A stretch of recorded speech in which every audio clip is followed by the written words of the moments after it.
میں نے اس کا شکریہ ادا کیا اور کہا کہ اس کا گھر بھی میرے لیے محفوظ نہیں ہے، مکتی باہنی والے یہاں بھی آ سکتے تھے۔ وہ بولا ہم تمہیں چھپا دیں گے، تم فکر نہ کرو، میں جاگ کر پہرا دوں گا۔ ایک نئی مصیبت پیدا ہو گئی تھی۔ میں اس وقت کو کوسنے لگا جب گھر سے ایئرپورٹ کے لیے نکلا تھا۔ مجھے حالات کی سنگینی کا احساس تھا۔ تھوڑی دیر قبل میں اپنی آنکھوں سے غیر بنگالی عورت اور مرد کو قتل ہوتے دیکھ چکا تھا۔ یہ قتل عام پورے مشرقی پاکستان میں جاری تھا۔ رات کے اندھیرے نے باہر نیم پختہ سڑک کو اپنی لپیٹ میں لے لیا تھا۔ کہیں کہیں کھمبے پر کوئی مدم سی بتی جل رہی تھی۔ لال میاں نے مجھے دال بھات کھلایا۔ مجھے نادر بٹ صاحب کا خیال آنے لگا۔ وہ یقیناً میرے بارے میں پریشان ہوں گے، اور جب رات کو ان کے پاس نہیں پہنچوں گا تو وہ یہی سمجھیں گے کہ میرے ساتھ کوئی بھیانک حادثہ ہو گیا ہے۔ لال میاں باہر دالان میں چولہے کے پاس بیٹھا اپنی بیوی سے چائے بنوا رہا تھا کہ اچانک نیچے شور ہوا۔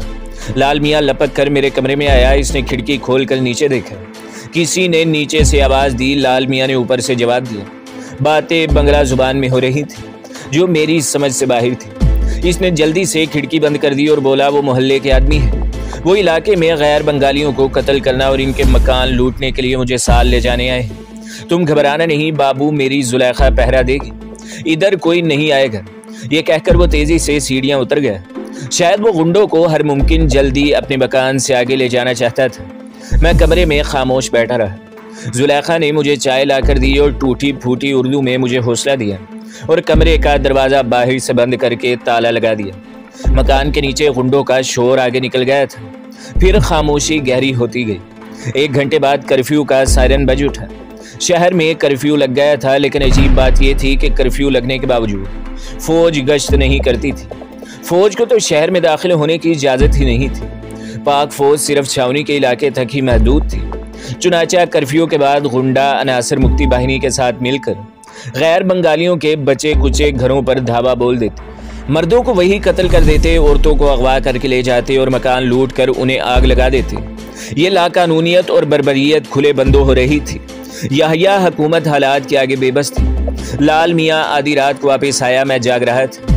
اس کی بیوی زلیخا بھی جاگ رہی تھی۔ لال میاں نے بتایا کہ مکتی باہنی والوں میں اکثریت بھارتی فوجیوں کی ہے جو مکتی باہنی کا بھیس بدل کر مسلمان کے خون سے ہولی کھیل رہے ہیں، مگر ہم کچھ نہیں کر سکتے تھے۔ بنگالی مسلمان بھی بھارتی پروپیگنڈے کے زہریلے اثر میں بہہ گئے تھے۔ ساری رات اسی طرح گزر گئی۔ جب دور کسی مسجد سے اذان کی آواز بلند ہوئی تو لال میاں نے میرے کمرے میں آ کر کہا بابو منہ ہاتھ دھو لو، ہم ابھی چلیں گے۔ میں نے غسل خانے میں جا کر منہ پر پانی کے چھینٹے مارے اور باہر آ کر لال میاں سے کہا ابھی تو کرفیو لگا ہے، اذان ہوئی ہے، ابھی کرفیو کھل جائے گا۔ لال میاں نے کہا۔ چند لمحوں کے بعد کرفیو کھلنے کا سائرن ہوا۔ لال میاں مجھے لے کر نیچے آ گیا۔ بلڈنگ کے احاطے میں ایک طرف اس کی سائیکل رکشا کھڑی تھی۔ یہاں اندھیرا تھا۔ لال میاں نے احاطے سے باہر سڑک پر جا کر صورتحال کا جائزہ لیا، پھر لپک کر آیا اور بولا سڑک خالی ہے، بیٹھ جاؤ، ہم محمد پور جائیں گے۔ میں کلمہ شریف کا ورد کرتا ہوا رکشے میں بیٹھ گیا۔ صبح کی ٹھنڈی ہوا میں پچھلے پہر کے پھیکے اندھیرے میں سے گزرتا ہوا محمد پور کی طرف روانہ ہو گیا۔ میرے لیے یہ سارے راستے انجانے تھے۔ لال میاں رکشے کو کبھی تیز کر دیتا اور کبھی آہستہ آہستہ چلانے لگتا۔ کئی چھوٹی چھوٹی ویران گلیوں سے گزر کر جب وہ بڑی سڑک پر آیا تو میں نے اس سڑک کو پہچان لیا۔ سڑک سنسان پڑی تھی، کہیں کہیں کوئی دکان ٹوٹی ہوئی دکھائی دیتی جس کا سامان باہر بکھرا ہوا ہوتا۔ یہ سڑک آگے جا کر ایوب گیٹ کی طرف مڑ جاتی تھی۔ وہاں سے ہمیں محمد پور میں داخل ہونا تھا۔ جب رکشہ موڑ سے گھوما تو ایک طرف سے 2 آدمی سامنے آ گئے۔ ان کے ہاتھوں میں لاٹھیاں تھیں اور وہ پولیس کی وردی میں تھے۔ لال میاں نے انہیں دیکھتے ہی رکشے کی رفتار تیز کر دی۔ دونوں آدمی ہمارے رکشے کی طرف بھاگے۔ رکشہ اور تیز ہو گیا۔ لال میاں گدی کے اوپر لیٹ گیا اور طوفانی انداز میں پیڈل چلانے لگا۔ پیچھے سے رکشے پر ایک لاٹھی زور سے لگی۔ میں نے سر نیچے کر لیا۔ رکشہ طوفانی رفتار کے ساتھ ایوب گیٹ میں سے گزر کر محمد پورے میں داخل ہو گیا۔ لال میاں نے رفتار کم نہ کی۔ میونسپل ہال کی ایک منزلہ عمارت کے پاس کچھ غیر بنگالی نماز کے لیے مسجد کی طرف جاتے نظر آئے۔ لال میاں نے پیڈل چلانا بند کر دی۔ وہ بری طرح سے ہانپ رہا تھا۔ میں نے سر اٹھا کر پیچھے دیکھا، دونوں بنگالی پولیس والے غائب ہو چکے تھے۔ لال میاں نے ایک مسجد کے آگے جا کر رکشہ روک لیا اور اتر کر فٹ پاتھ پر بیٹھ گیا۔ اس کی سانس پھولی ہوئی تھی۔ میں بھی اتر کر اس کے پاس بیٹھ گیا۔ جب اس کی سانس درست ہوئی تو بولا مکتی باہنی والے تھے، میں انہیں پہچانتا ہوں، خدا نے تمہیں بچا لی۔ میں نے لال میاں کا ہاتھ پکڑ کر پیار سے دبایا اور کہا کہ وہ ایک سچا مسلمان ہے اور میں یہ اس کا احسان زندگی بھر نہیں بھلا سکوں گا۔ بابو تمہیں کس مکان پر جانا ہے؟ چلو تمہیں چھوڑا ہوں۔ میں نے کہا کہ میں اپنے علاقے میں ہوں مگر تم ابھی مت جاؤ، وہ مکتی باہنی والے تمہیں پکڑ لیں گے۔ وہ مسکرایا، بابو میں اب دھان منڈی کی طرف سے جاؤں گا۔ میں نے جیب سے 100 روپے کا نوٹ نکال کر اسے دینا چاہا تو اس نے لینے سے انکار کر دیا اور کھڑے ہو کر بولا، بابو سارے بنگالی ایسے نہیں ہیں۔ یہ کہہ کر وہ رکشے پر سوار ہوا اور میرے دیکھتے ہی دیکھتے دھان منڈی کی طرف جاتی گلیوں میں غائب ہو گیا۔ میرا دل مفلوق الحال مگر سچے بنگالی مسلمان کی مہنونیت کے جذبات سے لبریز ہو گیا۔ اس نے اپنی جان خطرے میں ڈال کر مجھے ایک سے زیادہ مرتبہ موت کے منہ سے بچا لیا تھا۔ نادر بٹ صاحب نے مجھے اپنے سامنے دیکھا تو یا اللہ تیرا شکر ہے کہہ کر مجھے گلے سے لگا لیا۔ تم کہاں چلے گئے تھے؟ ہم تمہاری زندگی سے مایوس ہو چکے تھے۔ میں نے انہیں مختصر الفاظ میں اپنی روداد سنائی اور واپس خان ہوٹل آ گیا۔ میں اپنے کمرے میں چارپائی پر لیٹا ہی تھا کہ دھان منڈی کی طرف دھماکہ ہوا اور پھر درندوں کا شور سنائی دینے لگا۔ لوگ مکانوں سے باہر نکل آئے۔ معلوم ہوا کہ مکتی باہنی والوں نے اقبال سکول پر بم مارا ہے۔ پھر دن نکل آیا اور میں نے سونے کے بجائے غسل کر کے کپڑے بدلے، ناشتہ کیا اور بٹ کارپیٹ ہاؤس پہنچ گیا۔ حالات خراب سے خراب تر ہوتے چلے گئے۔ محمد پور بستی میں ہمارے قریب ہی چٹا گانگ سے ایک فیملی آئی جن کی 3 جوان لڑکیوں کو اغوا کر لیا گیا۔ انہوں نے بتایا کہ وہ بڑی مشکل سے یہاں تک پہنچے ہیں۔ وہ بہاری لوگ ہیں، ایک عرصے سے مشرقی پاکستان میں مقیم ہیں۔ روانی سے بنگلہ بولتے تھے مگر ان کا کہنا تھا کہ بنگالی ان کے لہجے سے پہچان جاتے ہیں کہ وہ بہاری ہیں۔ ان کی زبانی یہ بھی معلوم ہوا کہ مکتی باہنی والے چٹا گانگ کے گرلز ہاسٹل سے تمام لڑکیاں اغوا کر کے لے گئے ہیں۔ بربریت کے بھیانک سائے اب محمد پور کی طرف بھی بڑھ رہے تھے۔ میرپور بہاری بستی کی جانب سے بھی بڑی ہولناک خبریں آ رہی تھیں۔ ان کا پانی بند کر دیا گیا تھا۔ بٹ صاحب نے مجھے اپنی دکان پر بلوا لیا تھا۔ میں رات کو ان کے شو روم میں سوتا۔ وہ اوپر والی منزل میں کھڑکیاں دروازے بند کر کے سوتے تھے۔ شو روم کے دروازے کے اندر کی جانب رات کو ایک الماری رکھ دی جاتی تھی۔ اگرچہ یہ غیر بنگالی اکثریت علاقہ تھا لیکن تباہی کے منحوس سائے اس پر بھی منڈلانے لگے تھے۔ ساری رات مکتی باہنی والوں کے اشتعال انگیز نعروں کی آوازیں آتی رہتی، بموں کے دھماکے ہوتے رہتے، سب کی نیندیں اڑ گئی تھی۔ لوگ محمد پور کے علاقے سے باہر جاتے ہوئے گھبراتے تھے۔ مارچ کے شروع میں محمد پور بستی کے کنارے والی آبادی پر حملے شروع ہو گئے اور لوگ جانیں بچا کر بستی کے اندر کی طرف بھاگنے لگے۔ پاک فوج کو ابھی تک چھاؤنی سے باہر آنے کی اجازت نہیں تھی۔ محمد پور کے اقبال سکول پر مکتی باہنی نے قبضہ کر لیا تھا۔ یہاں قتل گاہ مہاجرین بنا دی گئی تھی جہاں باہر سے غیر بنگالیوں کو پکڑ کر لایا جاتا اور انہیں طرح طرح کی اذیتیں دے کر ہلاک کر دیا جاتا تھا۔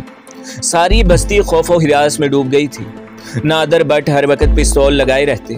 15 مارچ کی رات کو ہمارے شو روم پر رائفل سے فائرنگ ہوئی۔ نادر بٹ صاحب کی ٹویوٹا گاڑی شو روم کے سامنے کھڑی رہتی تھی۔ ایک رات مکتی باہنی والے اسے گھسیٹ کر لے گئے۔ ٹیلی فون کا سلسلہ کئی روز سے منقطع تھا۔ اگر ٹیوب ویل بستی کے اندر نہ ہوتا تو پانی بھی بند ہو جاتا۔ بجلی کا سلسلہ دن رات میں کئی بار ٹوٹ جاتا تھا۔ دھان منڈی کی طرف بنگالیوں نے اپنے مکانوں پر بنگلہ دیش کے پرچم لہرا دیے تھے۔ رات بھر بنگلہ دیش کے نعروں کی آوازیں آتی اور پھر بموں کے دھماکے شروع ہو جاتے۔ قتل، لوٹ مار، آتش زنی اور بربریت کے واقعات میں اضافہ ہو گیا تھا۔ آگ اب ہمارے علاقے تک پہنچ گئی تھی۔ 10 مکان چھوڑ کر ایک بہاری وکیل کے مکان پر رات کو گولہ پھٹا اور آگ لگ گئی۔ آخر 25 مارچ کی رات آ گئی۔ میں نادر بٹ اور ان کے 2 ملازم جو وہیں سوتے تھے ریڈیو کھولے خبریں سن رہے تھے کہ اچانک بجلی فیل ہو گئی۔ بند کھڑکی کے درزوں سے باہر دیکھا، سارا علاقہ تاریکی میں ڈوبا ہوا تھا۔ ہم اندھیرے میں ہی بیٹھے رہے۔ نادر بٹ اوپر اپنی فیملی کے پاس انہیں تسلی دینے چلے گئے تھے۔ ٹھیک 1 بجے رات ایک زبردست دھماکہ ہوا۔ نادر بٹ ہمارے پاس ہی اندھیرے میں بیٹھے تھے۔ ان کے منہ سے بے اختیار نکل گیا، یہ توپ کا گولہ ہے، شاید فوج حرکت میں آ گئی ہے۔ اس کے ساتھ ہی گولوں کے دھماکے شروع ہو گئے۔ پھر نعرہ تکبیر، اللہ اکبر اور پاکستان زندہ باد کی آوازیں سنائی دی۔ ہمارے چہرے خوشی سے چمک اٹھے۔ مشین گن کی فائرنگ ہونے لگی۔ 1 گھنٹے بعد پاک فوج کی گاڑیاں محمد پور کی بستی میں پہنچ گئی۔ لوگ پاک فوج زندہ باد، پاکستان زندہ باد اور اللہ اکبر کے نعرے لگاتے گھروں سے نکل آئے۔ لاؤڈ سپیکر پر اعلان ہوا کہ مکانوں پر سے بنگلہ دیش کے پرچم اتار دیے جائیں، شہر کو فوج کے حوالے کر دیا جائے۔ 26 مارچ کو سورج طلوع ہوا تو ہمیں محسوس ہوا کہ ہم ایک بار پھر پاکستان کی آزاد فضاؤں میں سانس لے رہے ہیں۔ گاڑیاں سڑکوں پر چلنے لگیں۔ شہر کی زندگی 29 مارچ تک معمول پر آ گئی۔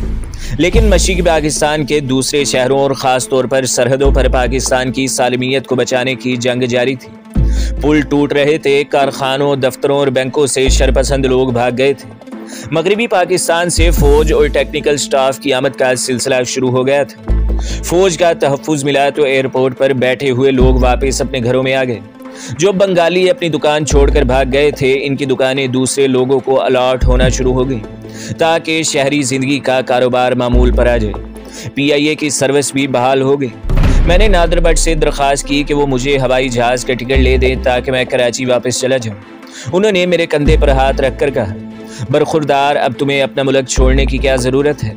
حالات ٹھیک ہو گئے ہیں، یہ بھی اپنا ہی پاکستان ہے۔ شہر میں دکانیں خالی پڑی ہیں، فارم گیٹ کے پاس نوادرات کی ایک دکان ہندو چھوڑ کر بھاگ گئے ہیں۔ میں تمہیں یہ دکان الاٹ کروا دیتا ہوں، تم یہاں اپنا کاروبار کیوں نہیں شروع کر دیتے؟ اس وقت بڑا سنہرا موقع ہے، لاکھوں میں کھیلنے لگو گی۔ میں نے روپے پیسے کے بارے میں کبھی سنجیدگی سے غور نہیں کیا تھا، لیکن نہ جانے اس وقت یہ خیال کہاں سے میرے دماغ میں آ گیا کہ اگر میں نادر بٹ کے مشورے پر عمل کروں تو واقعی لاکھوں روپے کما سکتا ہوں۔ میں شہر میں چل پھر کر بھری ہوئی ایسی دکانیں دیکھ چکا تھا جو لوگوں کو اونے پونے داموں الاٹ ہو رہی تھیں۔ نادر بٹ اثر و رسوخ والے آدمی تھے، مجھے معلوم تھا کہ وہ بڑی آسانی سے مجھے ہندو کی نوادرات کی دکان الاٹ کروا دیں گے۔ حالات بھی بالکل معمول پر آ گئے تھے۔ کم از کم ڈھاکہ میں تو ہر طرف امن و امان تھا اور مکمل پاکستانی فضا قائم تھی۔ نادر بٹ نے مستقبل کی کچھ ایسی روشن جھلکیاں پیش کی کہ میں نے سوچا میں لاہور جا کر کہاں نوکری ڈھونڈتا پھروں گا، جبکہ میں دیکھ رہا تھا کہ لاہور اور کراچی سے لوگ ڈھاکے آ کر دکانیں وغیرہ الاٹ کروا رہے تھے۔ چنانچہ میں نے دولت کمانے کے لالچ میں آ کر اپنے سامنے دولت پیدا کرنے کا میدان صاف دیکھ کر حامی بھر لی۔ نادر بٹ مجھے ایک فوجی افسر کے پاس لے گئے جس نے مجھے فارم گیٹ والے مفرور شرپسند پاکستان دشمن ہندو بنگالی کی دکان الاٹ کر دی۔ کچھ رقم کا چیک معاوضے کے طور پر بٹ صاحب نے لکھ کر دے دیا۔ وہ مجھے لے کر نوادرات کی دکان پر گئے، ہمارے ساتھ چند فوجی افسر بھی تھے۔ دکان کا قبضہ مجھے دے دیا گیا۔ دکان آدھی لوٹی جا چکی تھی، پھر بھی اس میں کانسی کے قیمتی تھال، گلدان، قالین اور دوسرے نوادرات موجود تھے۔ میں نے ایک بہاری لڑکا نوکر رکھ لیا اور کاروبار شروع کر دیا۔ حالات چونکہ معمول پر آ چکے تھے اس لیے دکان چل نکلی۔ دیکھتے ہی دیکھتے میری آمدنی میں اضافہ ہوتا گیا۔ نوادرات کا سامان زیادہ تر مینامتی اور چٹاگانگ کے شہروں سے آتا تھا، مگر وہاں حالات بہت کشیدہ تھے اور ہماری فوج مکتی باہنی اور بھارتی کمانڈوز کے خلاف زبردست گوریلا جنگ لڑنے میں مصروف تھی۔ اس وجہ سے ان شہروں سے نوادرات کا سلسلہ منقطع تھا۔ بٹ صاحب نے میری دکان میں قالین لا کر ڈال دیے اور میں نے ان قالینوں کی تجارت شروع کر دی۔ اس تجارت نے چند مہینوں میں ہی مجھے مالا مال کر دیا۔ دولت کی ریل پیل ہو گئی۔ میں نے ایئر کنڈیشن گاڑی رکھ لی۔ ڈھاکے کے فیشنیبل علاقے گلشن میں ایک چھوٹی سی پرفضا کوٹھی خرید لی۔ بٹ صاحب کبھی کبھی مجھے نصیحت کرتے کہ میں روپیہ بے دریغ خرچ کرنے کے بجائے بچا کر رکھا کروں۔ بٹ صاحب کا کاروبار مجھ سے 10 قدم آگے تھا اور وہ لاکھوں میں کھیل رہے تھے، مگر وہ بڑے کفایت شعار تھے اور انہوں نے اپنی ساری دولت کراچی کے غیر ملکی بینک میں جمع کروا رکھی تھی۔ میرا کون تھا جس کے لیے دولت بچا بچا کر رکھتا ہے؟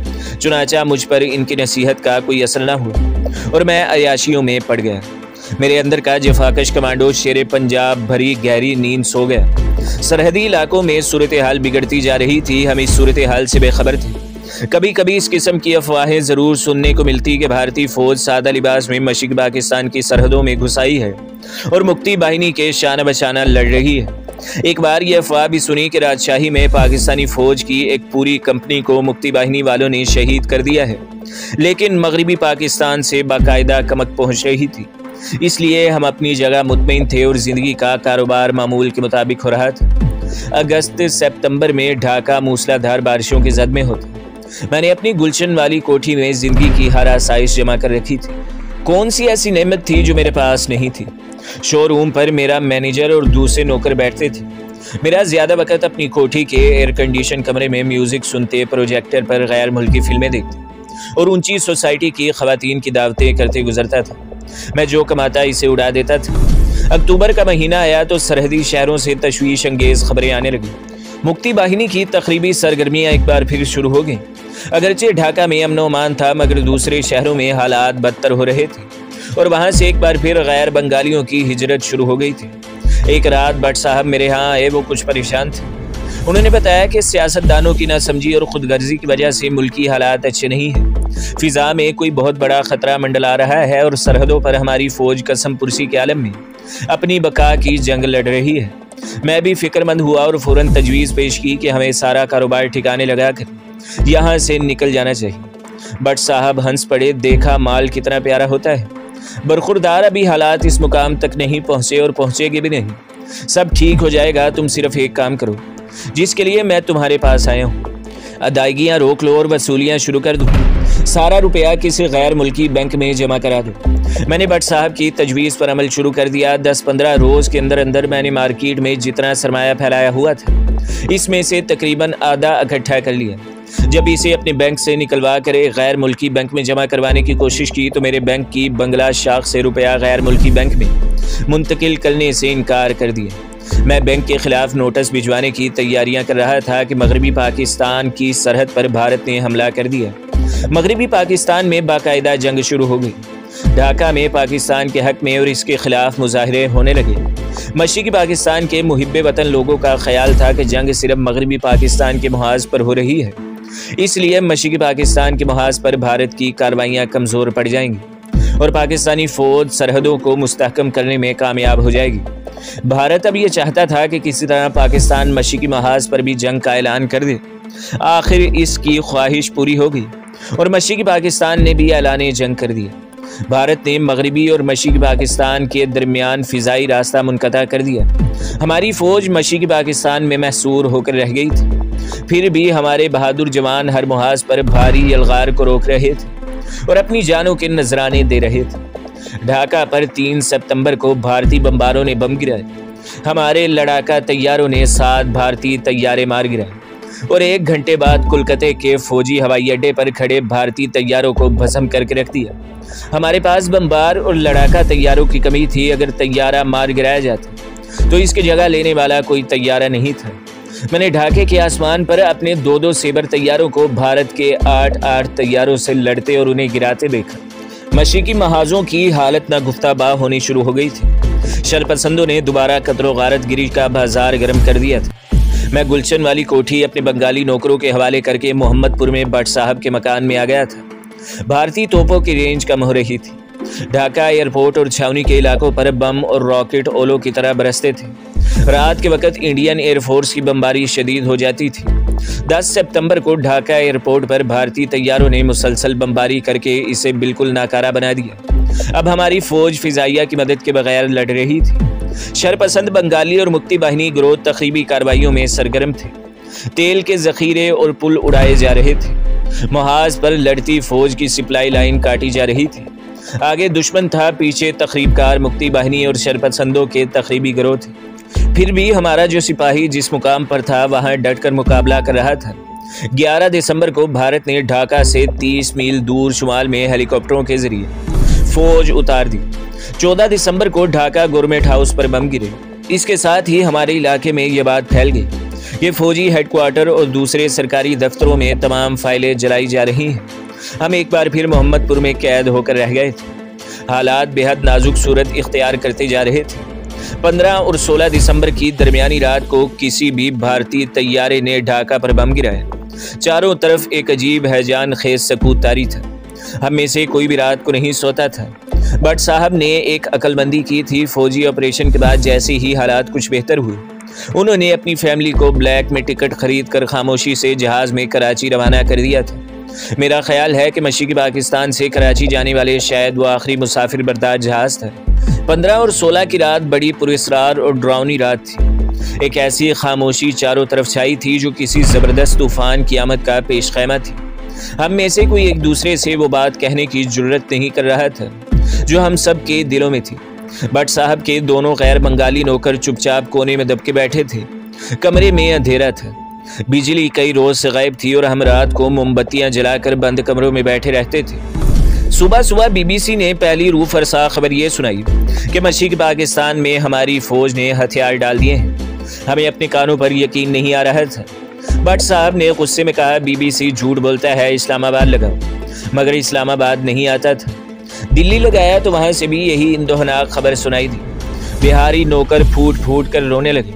بٹ صاحب نے انہیں ڈانٹ کر چپ کرا دیا۔ بنگلہ دیش ریڈیو نے بھی اپنی انگریزی کے بلیٹن میں سب سے پہلے یہی خبر نشر کی کہ مشرقی پاکستان میں فوج نے ہتھیار ڈال دیے ہیں اور تمام محاذوں پر جنگ بندی ہو گئی ہے۔ ہم سکتے میں رہ گئے۔ فوراً ہی ہیلی کاپٹروں کی ایک قطار گڑ گڑاتی ہوئی اوپر سے گزر گئی۔ اس کے ساتھ ہی مکتی باہنی ڈھاکہ میں داخل ہو گئے۔ فائرنگ اور جیے بنگلے کے نعرے گونجنے لگے۔ شر پسند بنگالیوں نے مکتی باہنی کے ساتھ مل کر قتل عام شروع کر دیا۔ غیر بنگالی آبادیوں میں خون کی ندیاں بہنے لگیں۔ بنگالی ریجیمنٹیں بھارتی فوج کے ساتھ بہاریوں کی بستی میرپور میں داخل ہونے لگی تو ان پر گولیوں کی بوچھاڑ ہوگی۔ فوج نے شہر کی بجلی اور پانی کاٹ دیا۔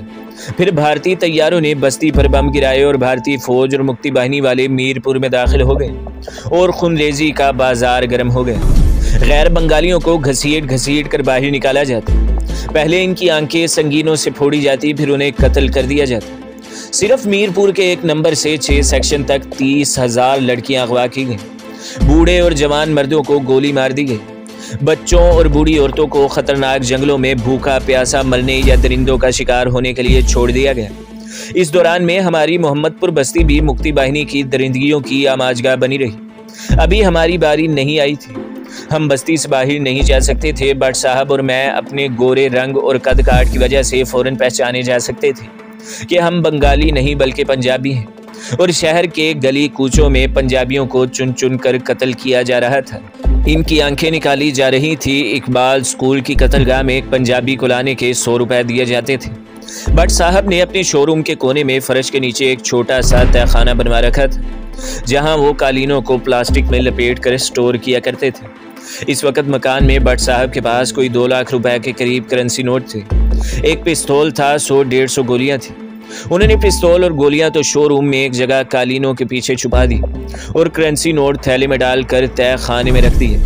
شام کے وقت ہمارے آس پاس والے مکانوں میں بھی کوہرام مچ گیا۔ عورتوں اور بچوں کے رونے کی آوازیں آنے لگیں۔ برین گنوں کی فائرنگ سنائی دینے لگی۔ مکتی باہنی والے غیر بنگالیوں کو گولیوں کا نشانہ بنا رہے تھے۔ بٹ صاحب گھبرا کر بولے، ہمیں اوپر والی منزل میں چلے جانا چاہیے۔ تو دوستو، اگلی قسط دیکھنے کے لیے ہمارے چینل کو سبسکرائب کریں، ویڈیو کو لائک کریں اور بیل کے آئیکن کو بھی دبا دیں تاکہ ہر جو آنے والی ویڈیو ہے وہ آپ کو سب سے پہلے ملتی رہے۔